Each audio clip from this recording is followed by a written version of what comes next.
All right. What's up, everybody? We are here for another episode of Dave's R&R Rambles and Reviews with your host, Dave. And today, this is going to be a review-centric episode around a new reality competition shows that's kind of taken the streaming world by storm.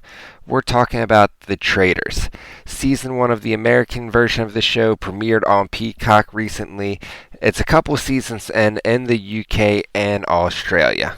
For the first part of the show, I'm going to keep it non-spoiler for all of y'all that are still interested in watching it or are going to watch it and don't want to hear any spoilers, just some general thoughts. I'll let you know when we're going to switch over to a spoiler section.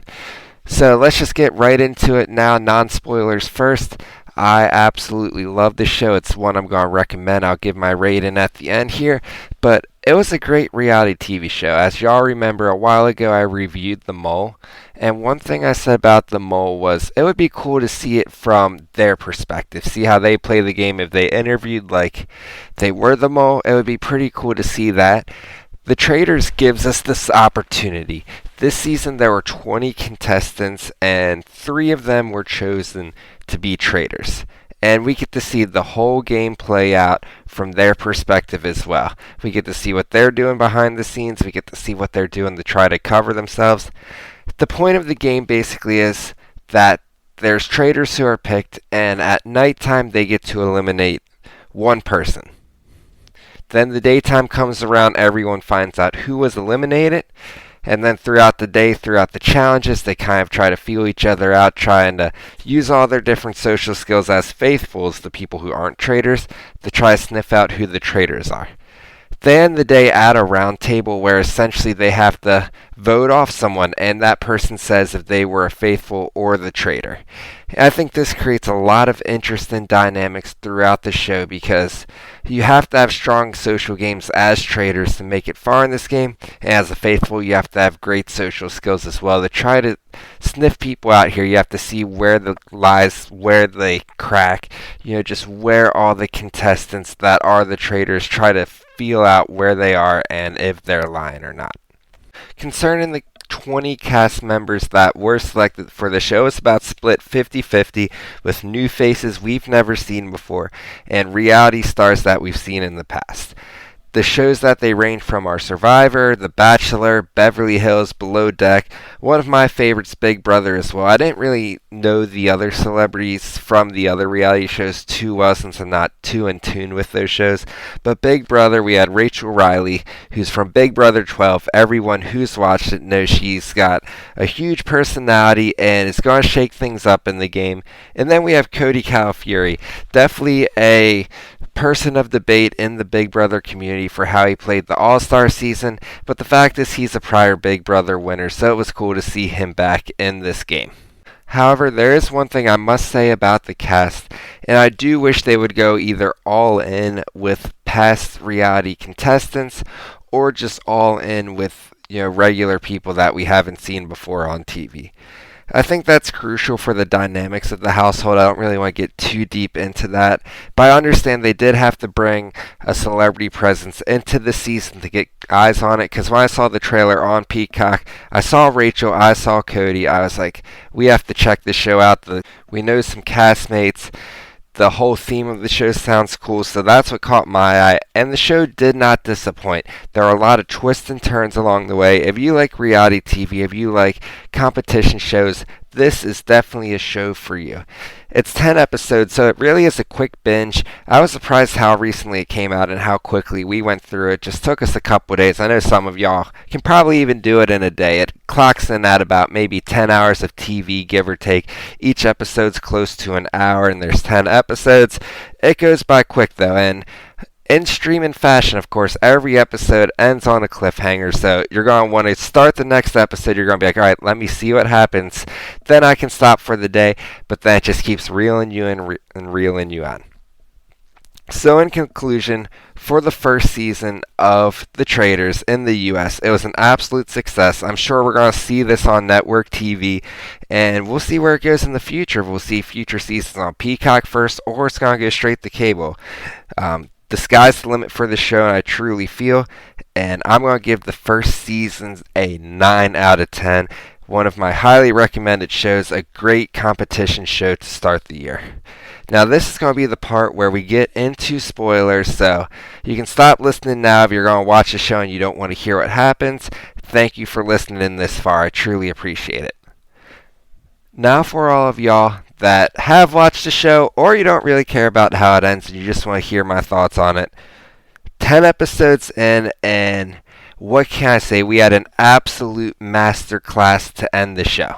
Their sole survivor as a traitor who took home the $250,000 all for herself, Siri, who I've actually found out online, has a pretty solid following in the survivor community.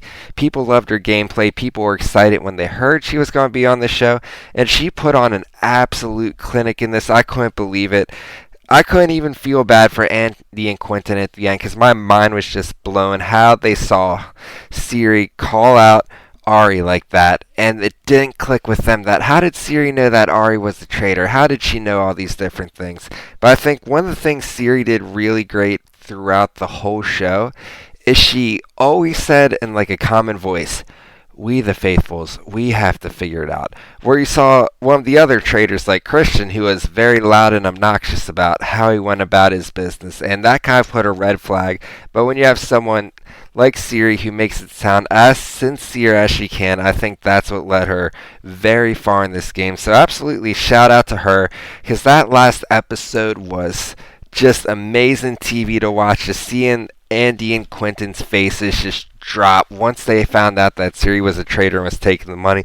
They seriously thought it was about to be split 3 ways. They were even okay with it being split 4 ways. And I just can't believe how much they had the blinders on there. So shout out to Siri for coming in and dominating this game.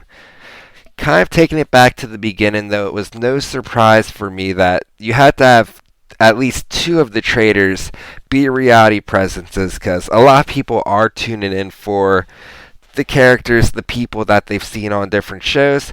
So you gotta give them what they want. You gotta see them as traitors, and they're known for what they do on their shows. So they're gonna perform. They're gonna give good interviews. So it was no surprise once I figured out and found out who Siri was that she was picked as a traitor, because she played it perfectly, and it has shown in the past. I'm not surprised Cody was either, because even though he did have a big mistake that cost him his game, I thought he was a very great choice for a traitor.